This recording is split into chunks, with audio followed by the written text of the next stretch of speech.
o Senhor é Espírito, e onde está o Espírito do Senhor, aí há liberdade. Quantos podem ler comigo no contado 2? Vamos lá, 1, 2. Ora, o Senhor é Espírito, e onde está o Espírito do Senhor, aí há liberdade. Amém. Eu sei que você sabe que o escritor desta carta é o apóstolo Paulo.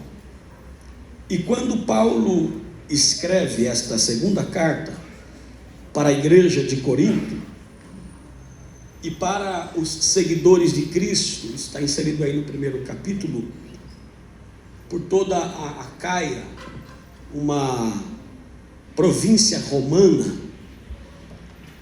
Quando Paulo escreve esta carta, Paulo escreve porque ele tem uma grande responsabilidade sobre a formação espiritual desses irmãos da igreja de Corinto. Paulo é o fundador desta igreja. Quando ele faz a sua segunda viagem missionária, ele implanta esta igreja e cria um vínculo muito afetivo com os irmãos desta igreja. Essa igreja era muito boa. É para ela que ele escreve acerca dos dons do Espírito. Foi para esta igreja, na primeira carta, que Paulo disse que a eles não faltavam nenhum dom vos falta. É para eles que Paulo fala isso. É uma igreja poderosa, uma igreja crescente, que foi implantada no meio de uma cidade terrível, uma cidade em que o pecado graçava, dominava, expandia-se, devido ao templo da deusa Diana, que ali estava, e as suas 1000 prostitutas eram cultuadas dioturnamente. A cidade era invadida por caravanas, por navios que traziam homens para irem ao pseudo culto no templo desta deusa. Ali era tomado por uma idolatria terrível, e Paulo, por sua vez, prega o evangelho não com sabedoria humana, mas com o poder de Deus, e esta igreja nasce, cresce, e com o seu crescimento aparecem também alguns problemas. Isto você encontra esta informação na primeira carta.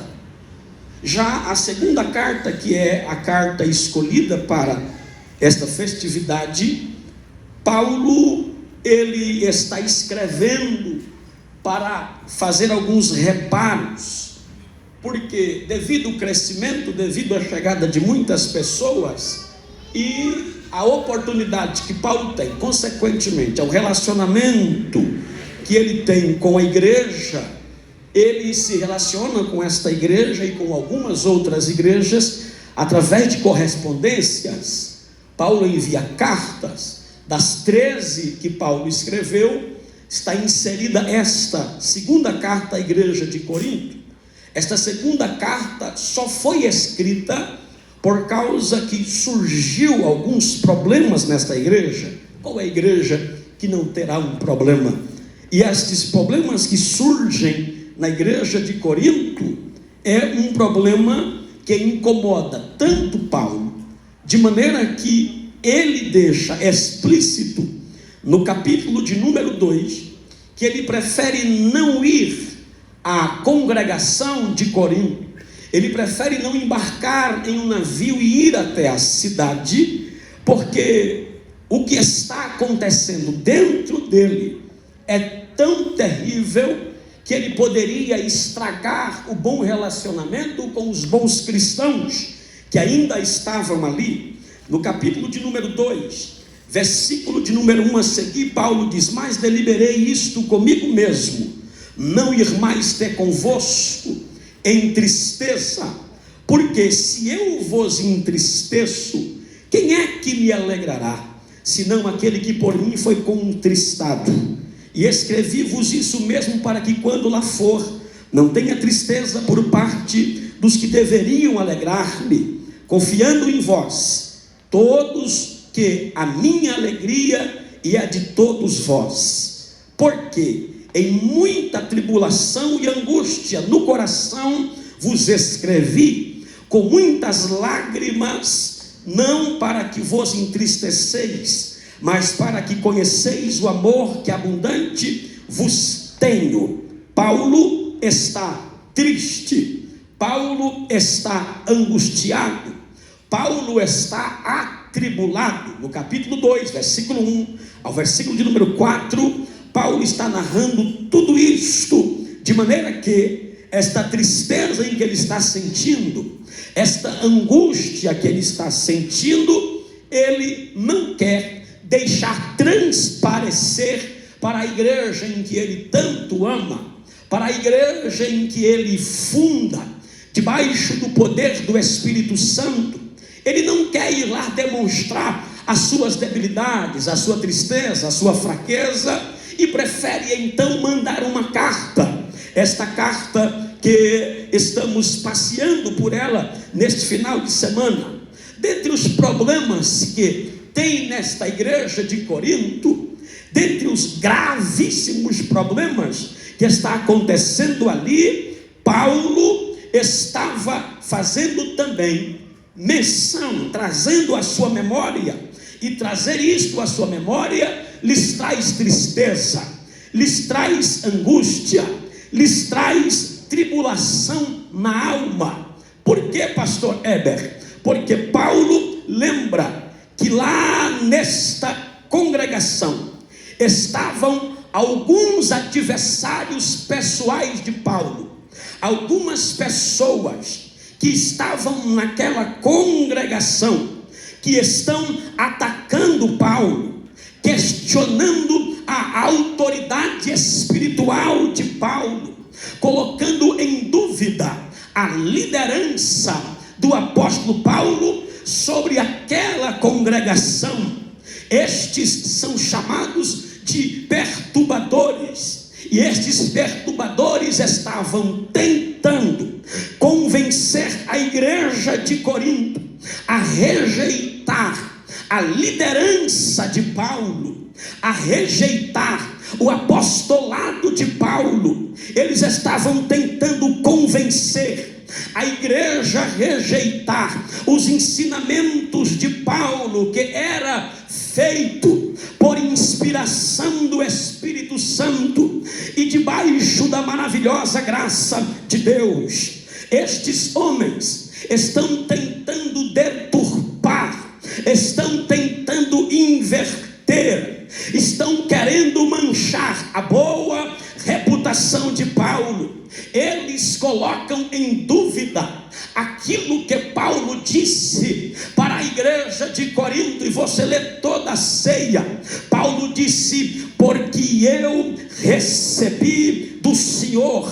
Eles estão tentando colocar em dúvida coisas do tipo: será mesmo que Deus revelou isto a Paulo? Será mesmo que Paulo viu ao Senhor no caminho de Damasco? Ora, haja dúvidas. Será mesmo que este espinho que está na carne de Paulo é só um espinho mesmo, ou tem mais coisas por detrás aí?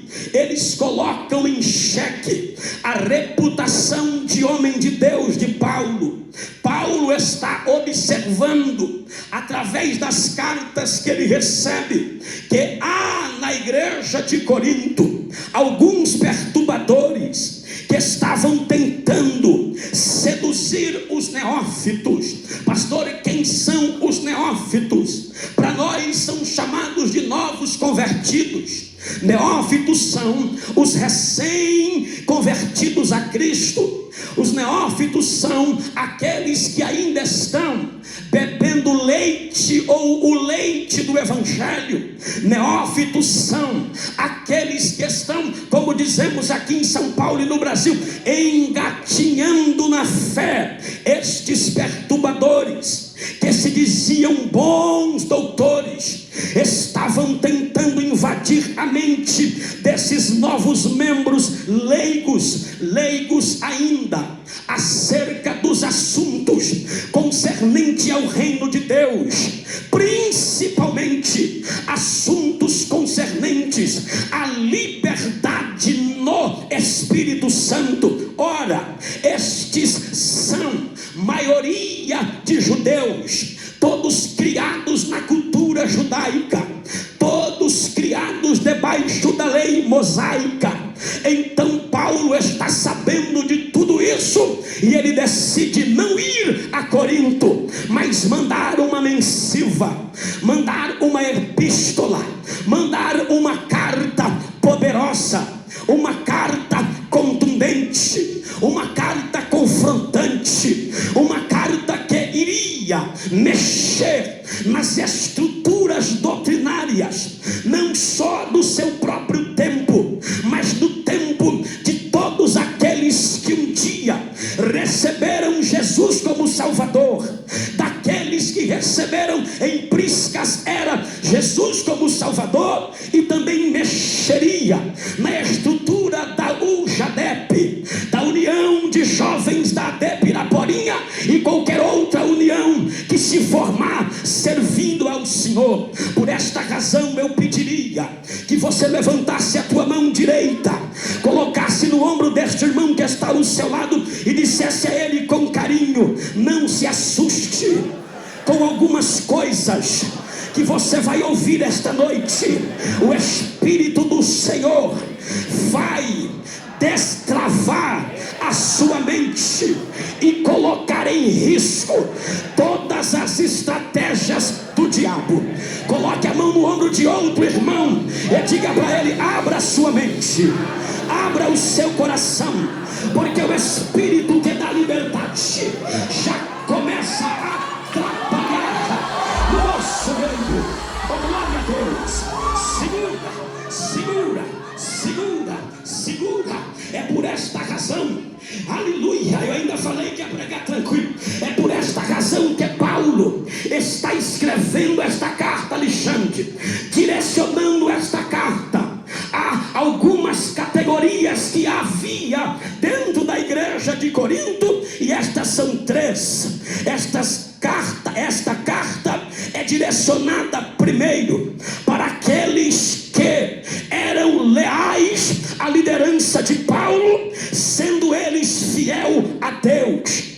Esta carta é direcionada para encorajar os crentes que recebiam de Deus, através de Paulo, a porção, aleluia, como diz o hebreu, o aparachá, a porção de Deus. Paulo tem preocupação até com quem está de pé, imagine com quem está caído. Ele manda uma porção para encorajar aqueles que estão caminhando para frente, para encorajar aqueles que estão caminhando para cima, para encorajar aqueles que estão olhando para o alvo da soberana vocação. A segunda categoria de crentes que Paulo envia a carta é para advertir a minoria que estavam dentro da igreja, desorientadas, estavam perdidas e sendo influenciadas pelos adversários pessoais de Paulo, sendo influenciadas por uma turma experiente que estavam ali todos os dias, nas ruas, nos becos, nos valados, nas igrejas ou na igreja de Corinto. Eles não podiam ter uma oportunidade, que eles entendiam: a hora é agora, vamos ensinar aquilo que Paulo não ensinou direito, vamos mostrar para eles como é que se faz. É por esta razão que o apóstolo Paulo escreve esta carta também, direcionada a estes homens que resistiam à autoridade apostólica de Paulo, estes homens que duvidavam da integridade de Paulo. Paulo envia esta carta, aleluia, não apenas como um pregador itinerante, mas ele envia a carta como um líder espiritual, como um bandeirante de Deus, como um pioneiro na igreja, igreja, porque ele é o fundador. Então Paulo esclarece as verdades latentes na Bíblia, na palavra de Deus, para que aqueles irmãos tomassem cuidado e se preocupassem um pouco mais com a comichão nos ouvidos, com as fábulas das velhas, como ele mesmo dissera em suas cartas. A preocupação de Paulo é que quem está de pé permaneça de pé, e quem está começando não pare. Eu vou repetir esta verdade.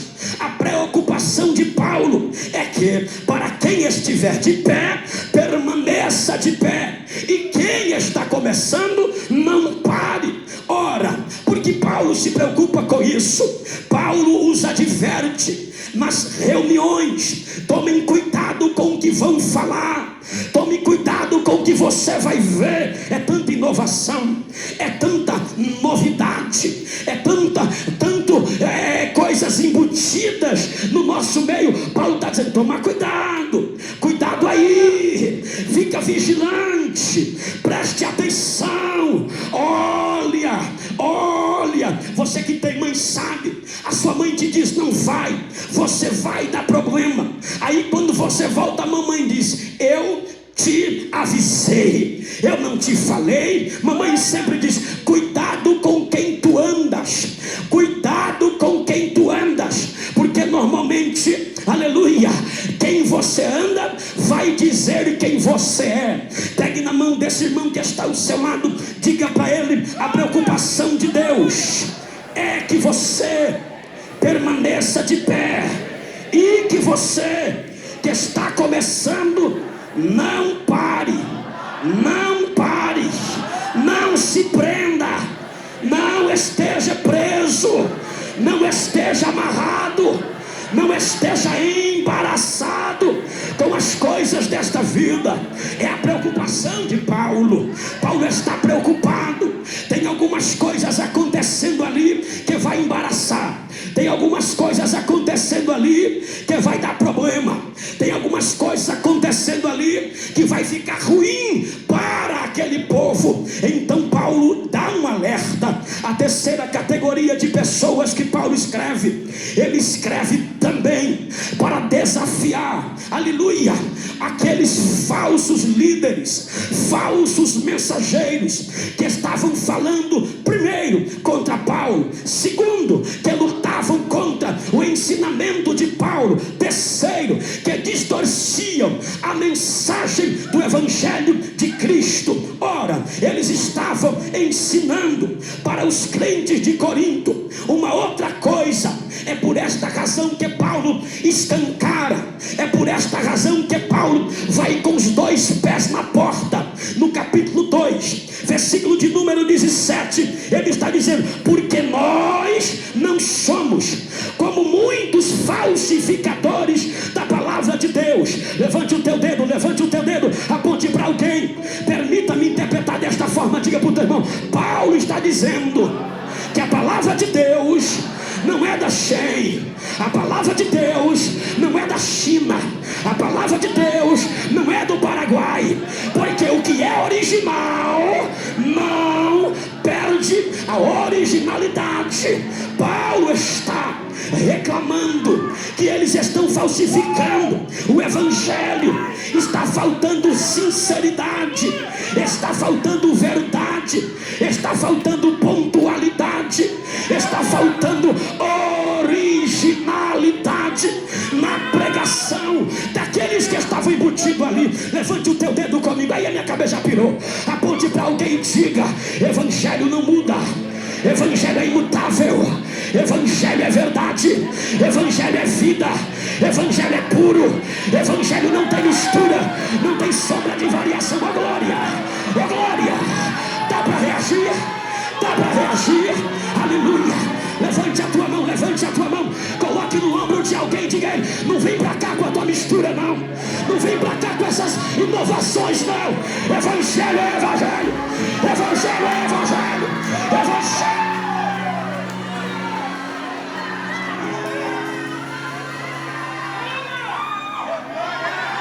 Levante o dedo. Deu ruim para para vocês, convidar um pastor local para pregar, deu ruim. Aponte para alguém e diga: não vem para cá com inovações não.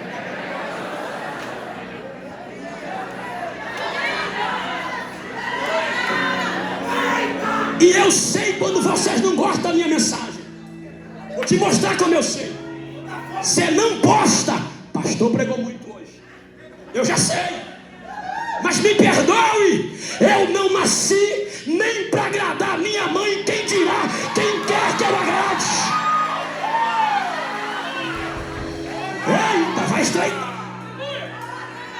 Eles estavam distorcendo o professor e diluindo, colocando umas químicas na mensagem de Cristo. Eles exigiam uma responsabilidade do povo e um sacrifício pessoal. Eles estavam implantando uma ideia e uma metodologia para que o povo pudesse alcançar misericórdia pelo seu próprio sacrifício, pela sua própria habilidade. Parabéns para quem escolheu esse tema. Pelas suas próprias forças, pelo seu próprio poder. Eles estavam querendo anular, eles estavam querendo invalidar. Não sei se essa palavra existe, mas veio no meu coração de tarde, eu vou reproduzi-la. Eles estavam querendo invalidar o invalidável. Ninguém pode invalidar a graça, ninguém pode invalidar, aleluia, o sacrifício do Calvário. Mas eles queriam, eles estão ensinando o povo baseado nas leis da antiga aliança. Eles estavam ensinando o povo baseado na lei de Moisés. Ora, como eu posso explicar-lhes isto? Moisés ensinou os mandamentos, Moisés recebeu do Senhor as leis, mas Moisés, amanhã eu falo sobre isso, era o homem mais terrivelmente livre que toda a Bíblia menciona. Eu vou te provar na Bíblia amanhã, não perca esta oportunidade. Ora, eles querem fazer diferente, eles querem pegar tudo que Jesus fez, anular o que Jesus fez. Jesus pegou o homem nu e colocou nele vestes limpas e cândidas. Aí eles querem arrancar a veste que Jesus colocou nos homens, e colocando Jesus as vestes dos homens, eles querem arrancar a veste que Jesus colocou, pisotear a veste que Jesus colocou, jogar fora o que Jesus colocou, para implantar de novo o jugo, o peso da lei. Eles querem trazer de volta as ordenanças da lei, ou seja, eles estavam querendo reestabelecer a antiga aliança. Se eu fosse você deixava esse paletó aí no meio, aleluia, pode deixar aí. Eles querem restabelecer a antiga aliança. Não é que a lei, vou me entender fazer você entender, não é que a lei não seja boa, não é que a lei, aleluia, não preste, não é que a lei não funcionou, não é que a lei não prestou. É o seguinte, irmão, é o seguinte, irmã, é o seguinte, o Jadep, o negócio é que a lei não tem poder para salvar. A lei não tem poder para santificar. A lei não salva, a lei não santifica. Pegue na mão desse irmão que está ao seu lado, diga a ele com carinho: Jesus tirou o jugo, agora eles querem colocar o jugo de volta. Aleluia. Não solte a mão do teu irmão, diga para ele: o problema não é a lei, o problema é a tendência pecaminosa da natureza humana, a nossa carne. Mesmo a lei, diga, mesmo a lei, dizendo para o homem: não pode, não faz, se fizer vai morrer. O homem vai lá e faz, o homem vai lá e apronta. Então a lei não salva, a lei não santifica. Ora, é interpretável, é fácil de entender. Observem comigo, já que a carne é poderosa e a carne luta contra o espírito, fica claro em Romanos, fica claro em Coríntios, na carta aos Coríntios, que a carne carne é mais forte do que a lei. A carne é mais poderosa do que a lei. A carne não obedece à lei. A carne não obedece às ordens da lei. E eles querem dizer para o povo que tem que ser pela lei. Ora, na carta que Paulo ensina aos romanos sobre a lei, ele revela que o fato do pecado é o maior problema da humanidade. Na carta de Paulo aos romanos, ele fala acerca de como aconteceu o pecado. Por um homem entrou o pecado no mundo. Na carta de Romanos, Paulo narra o poder do pecado, a traição do pecado, os efeitos do pecado, a malignidade do pecado. Ou seja, a lei diz: você fez, ou melhor, se você fizer, você será preso. A lei diz: você fez, não obedeceu à lei, então ficará preso. A lei diz: porque você fez, ficará preso até a morte. E por consequência daquilo que você fez, o salário do pecado é a morte. Pegue na mão desse irmão que está ao seu lado e diga a ele: se tudo isso não me assustou, eu fiz. Imagine viver debaixo da lei. Aleluia. Imagine viver dentro deste projeto de lei. Pegue na mão do irmão e diga: imagine viver dentro deste projeto de lei. Diga a ele: o inimigo está lançando por estes homens bloqueio na mente de uma geração, dizendo a eles: você terá liberdade provisória. Diga para alguém que está atrás de você, diga: a lei está te dizendo liberdade provisória.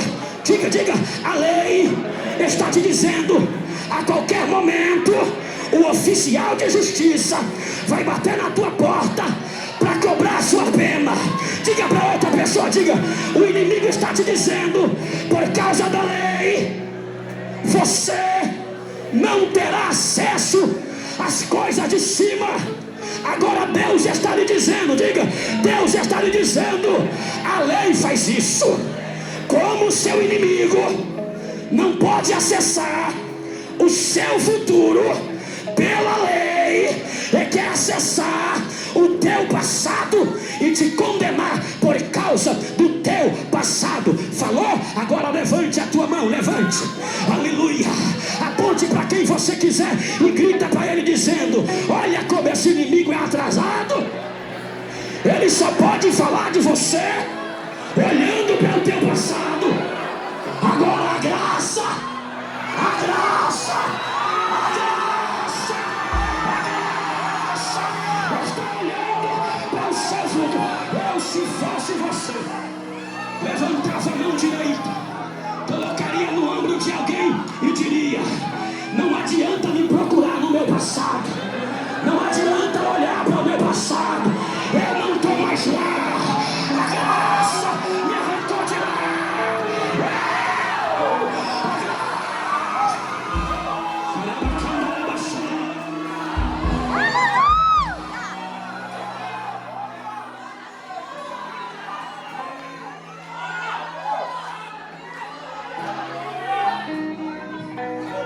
O inimigo embutiu, ou queria embutir na mente dos homens, que eles deveriam estar presos ao passado. E como fazer isso? Se eu escrever um outro livro, não vai dar certo. Se eu tiver um outro método, não vai dar certo. Então eu vou usar as estratégias deles contra eles. Esse terno está muito para cá. Põe mais já no meio, até a Fabiana chegar. Abre ele com carinho assim, esparrama ele todinho. Isso. Agora pisa em cima dele e vem. Vai, varão. Agora vem. Por que você não ia pisar? Por quê? Eu queria sujar. Mas se sujar eu mando.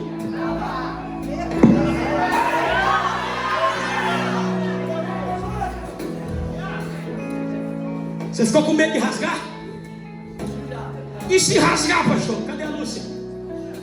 Cadê a Lene? Cadê a Nalva?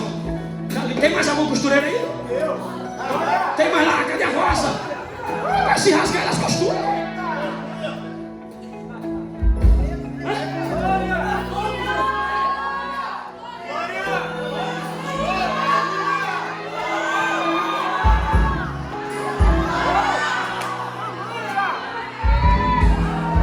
E se amassar, pastor? Eu cheguei em casa, tem um ferro que eu comprei.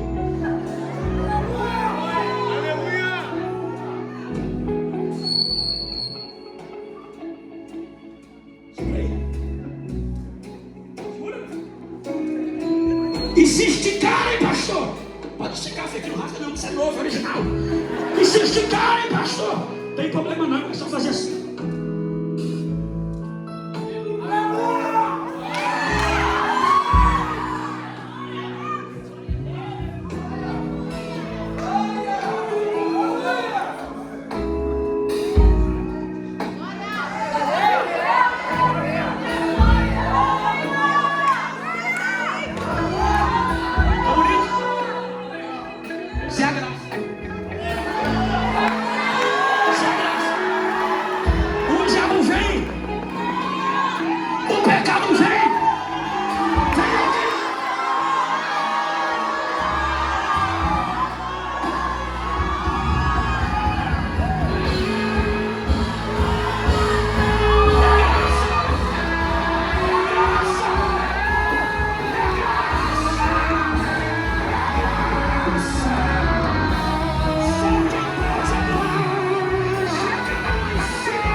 Olha para esse irmão, diga para ele assim: está chutado, está amassado, está rasgado, está esticado, está empoeirado. Fica tranquilo, a lei te joga fora, mas a graça vai lá na lixeira.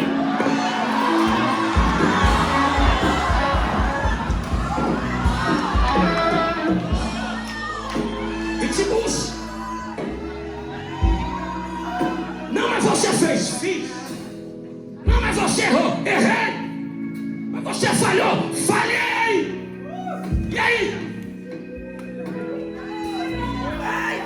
E aí?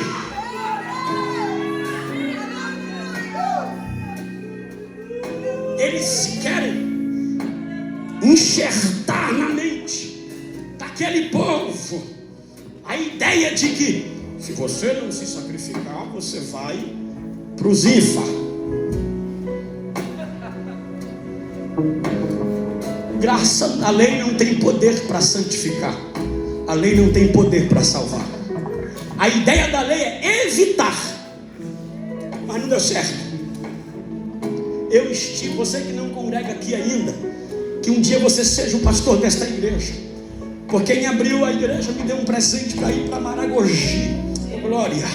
E lá em Maragogi, pastor Marcos, eu estava em uma praia linda, linda, linda, linda. Pastor, o que você faz quando chega na praia?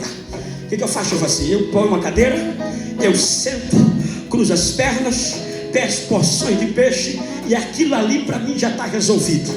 E aí eu fico ouvindo aquele barulho do mar. Mas eu sou curiosíssimo. Eu fico lendo as pessoas, observando as pessoas. E se deixar, eu até estico o ouvido assim para ouvir a conversa da mesa ao lado. Eu sou curioso. Nessas minhas curiosidades, eu vi lá uma família chegando. Aleluia, que lugar espetacular. É a Praia dos Carneiros. Vá lá um dia. Que lugar lindo. Essa família foi chegando. E quando eles foram chegando, eu já comecei a medir de cima a baixo. Eu vou falar para você, você não precisa crer, mas tinha 8 pessoas nesta família. Dentre as 8 pessoas, 4 eram crianças. Os demais eram adultos. 3 mulheres e um único homem. Eu vejo o rosto desse homem na minha mente quando eu começo a narrar esta história. Este homem foi entrando e colocando uma toalha para as crianças sentarem em cima. Eu medi ele de cima a baixo. Quando meus olhos chegou embaixo, eu disse: ele aprontou. Como eu identifiquei que ele aprontou? Aleluia. aleluia, é que na perna dele tinha uma tornozeleira. Eu disse, ele aprontou. As crianças dentro de pouco tempo correram para a água. As crianças estão brincando na água, e lá da água eles ficavam para o pai assim, ó, vem, vem. E ele fazia assim, vou não, eu não vou não. E a gente dizia, vem, vem. Ele dizia, não vou não. Teve uma hora que ele não aguentou, pastor, mas levantou e foi andando até a beira da praia, colocou a beira do mar, colocou a mãozinha, a pata assim, eu não vou não. E fez para as crianças assim, ó, eu não posso entrar. Aleluia. Eu fiquei pensando comigo naquele dia, que coisa estranha, ele não pode entrar por causa daquela pulseira bonitinha que tem na canela. Não é de ouro, mas é bonita, e ainda pisca uma luzinha vermelha. É fantástica a pulseirinha dele. Ele disse que não podia entrar, Jovassi, porque ele não podia entrar, porque na mente dele estava dizendo, você pode vir na praia, mas não pode aproveitar o mar. Você pode vir na praia, mas não pode entrar na água. Eu vi, aleluia, hoje à tarde fui pesquisar sobre a tornozeleira. Lá está escrito que tornozeleira é a prova d'água. Você pode tomar banho com ela. Tornozeleira, você pode entrar na piscina com ela. Você pode entrar com a tornozeleira no mar. E aí, pastor Heber, não tinha grade em volta dele, mas dentro dele tinha uma prisão. Não tinha grade em volta dele, mas na mente dele tinha uma voz dizendo, você não pode, você não vai, você não consegue, você não vai poder entrar. Pegue na mão de alguém e diga, olha aí o mistério. A lei é a tornozeleira. O inimigo quer colocar na tua mente que você não pode, quer colocar na tua cabeça que você não pode ir muito longe, que tem lugares que você não vai poder chegar, que você não vai poder descer e não vai poder subir. Você não poderá ter acessos a algumas coisas do reino.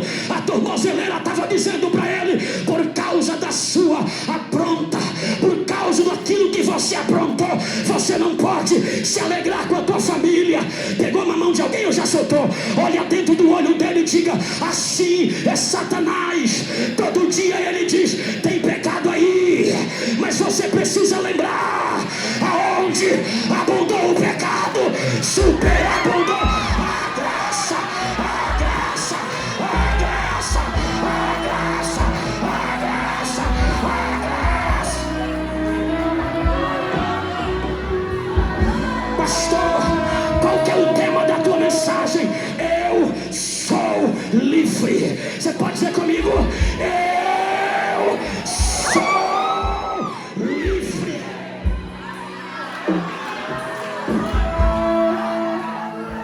Eu sou livre. É isso que eles queriam fazer, colocar uma tornozeleira na galera. Mas ninguém pode invalidar o que Jesus fez na cruz do Calvário.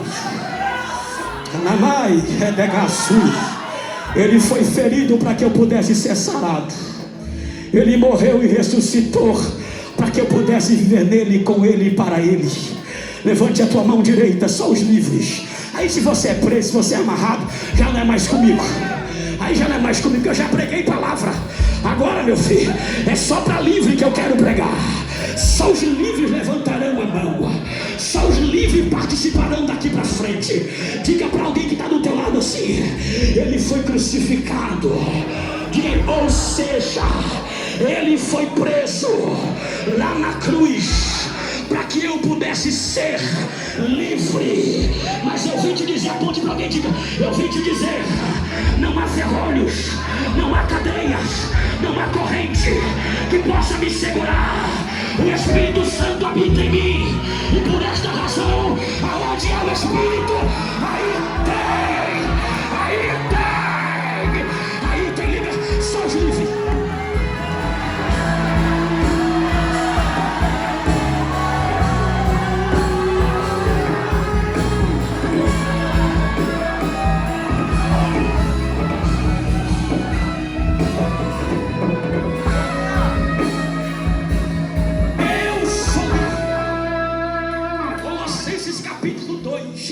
Versículo de levantou-se e, havendo riscado o escrito de dívida que havia contra nós nas suas ordenanças, o qual nos era contrário, removeu do meio de nós e cravou na cruz. Isso é cultura romana. Sabe o que Paulo está dizendo para a igreja de Colossos?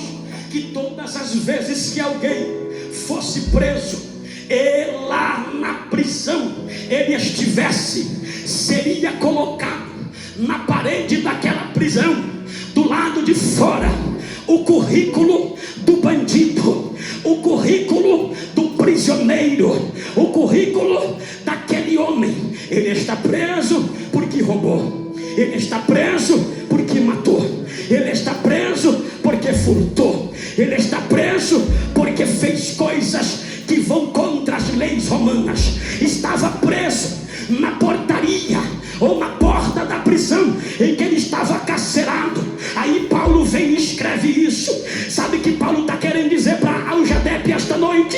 Que quando Cristo morreu na cruz do Calvário, ele desceu nas regiões da profundeza do abismo, lá nas prisões de Satanás, e olhou e disse: este está preso porque pecou, este está preso porque não venceu as ordens que a lei colocou sobre ele.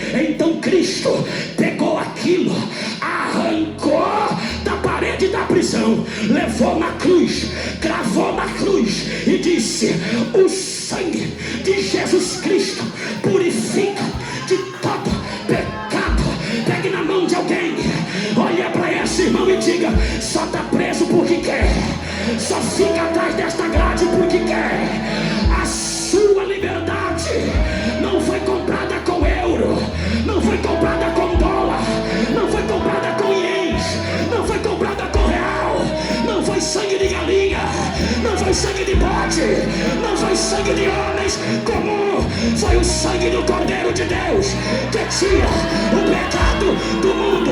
Por isso eu sou livre, eu sou livre. Levante a tua mão do último andar, procure alguém, coloque sobre o ombro dele e diga para ele: comporte-se como alguém livre, ande como alguém livre, fale como alguém livre, viva como alguém livre, vista-se como alguém livre.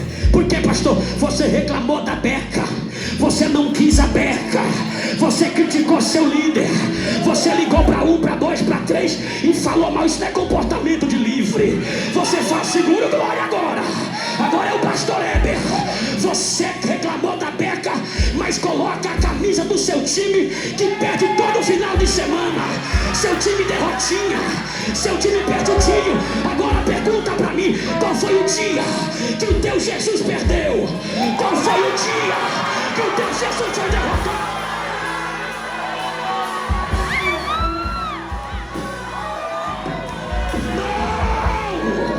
Não tem negócio de Neymar, não tem negócio de Messi, não tem negócio de Raimundo, de Edmundo, de Sugesmundo. O negócio é a graça, é a graça.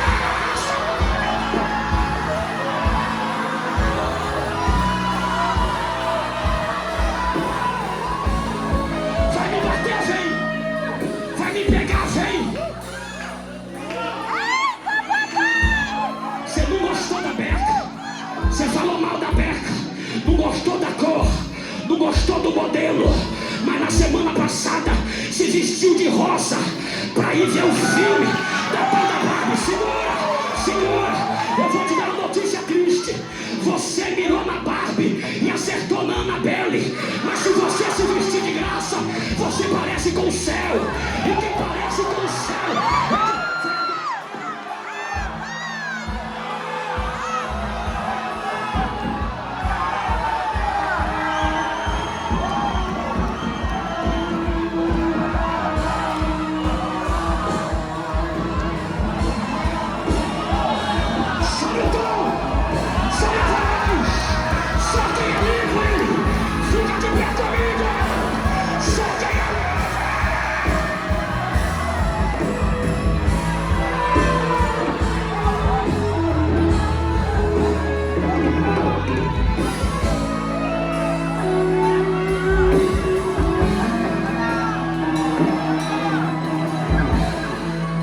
Seja livre.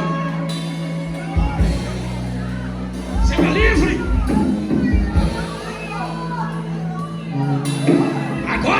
Agora o acusador fica aí te acusando o tempo todo. E aí você não consegue reagir, porque ele é acusador. Você até apagou o histórico do seu celular, mas todo dia o acusador vai falar assim: ele viu.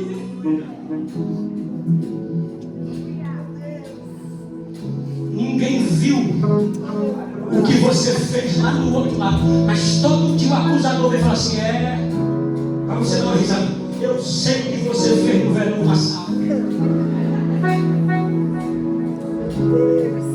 Todo dia o acusador vem e diz assim: não vai no culto hoje não, vai ter um profeta lá hoje. Vai não. Vai não, se for, ó, fica olhando no cartaz, se for fulano, você nem vai. Fala pra mim que não.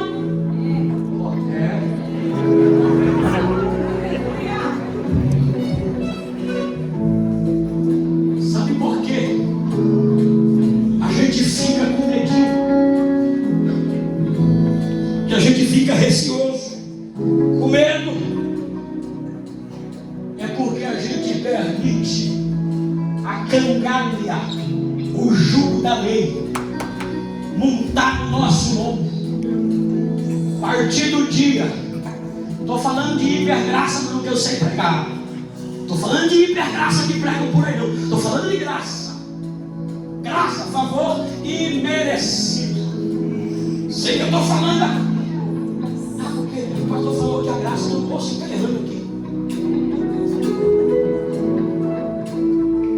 Estou falando de graça. Você não merecia.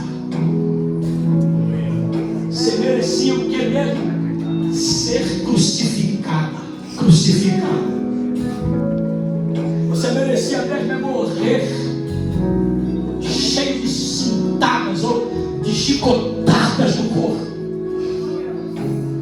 Você e eu, nós merecíamos mesmo era sermos destruídos, cuspidos no rosto, colocado em nós uma coroa de espinho e batido nela com um caniço para perfurar o cerebelo e sangrar com dores nas terminações nervosas do seu corpo humano. Você merecia e eu merecia mesmo estar pendurado numa cruz, com os pés um sobre o outro e o corpo cansando e dando cãibra no tórax, nas pernas. Você merecia tudo isso, mas ele decidiu: não, eles pecaram. É verdade, Pai, eles pecaram, perdoa eles não sabem o que faz.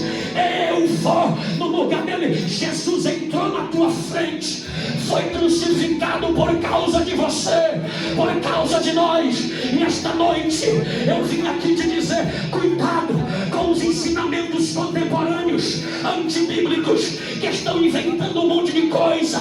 Cuidado com o que estão te falando por aí afora. O pastor desta igreja é um só, e pelo menos eu vim lhe dizer umas verdades aqui. Não te preocupe, porque enquanto você baba, enquanto você ronca, eu gasto a rótula orando pela tua vida.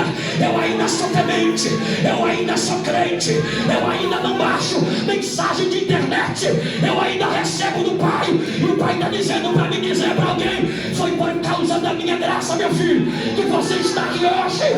Foi por causa da minha graça, meu filho, que você está de pé hoje. É por causa da minha graça, meu filho, que eu estou te dizendo: não é jugo, é liberdade. Não é jugo, é liberdade. Pegue na mão de alguém que está ao seu lado, olhe nos olhos dele, veja se ele é livre. Olhe dentro dos olhos dele, diga a ele: você é livre. Você é livre mesmo.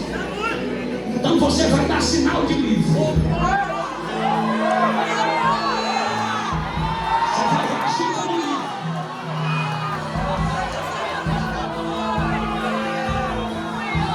O diabo está com uma programação de dizer: depois do congresso caiu 2, 3, 4, 5, assim diz o Senhor. Depois desse congresso eu levantarei um exército mais poderoso.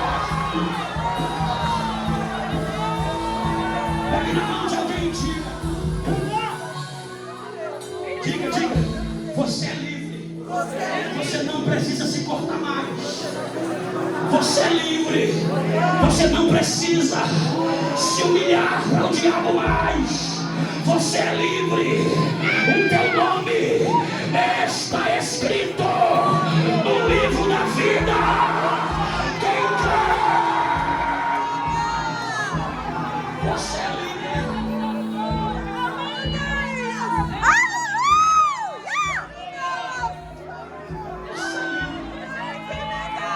Eu não prego para presos e nem para oprimidos. Eu prego esta noite para livres.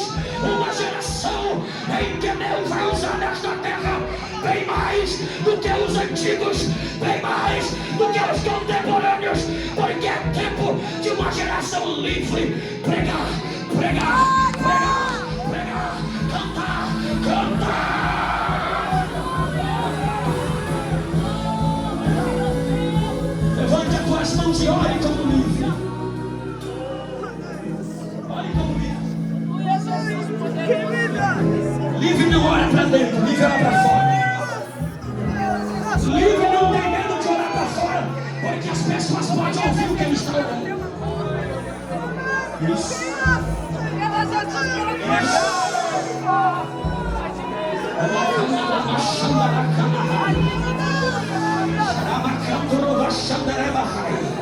Vai começar a borrar a maquiagem. Só os livros.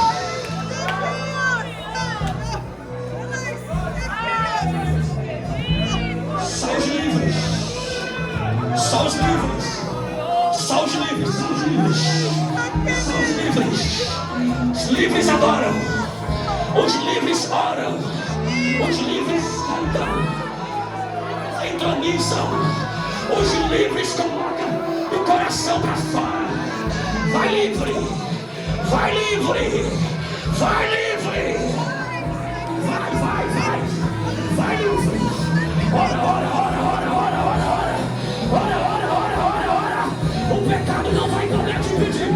O sangue de Jesus te purifica agora. Ora, ora.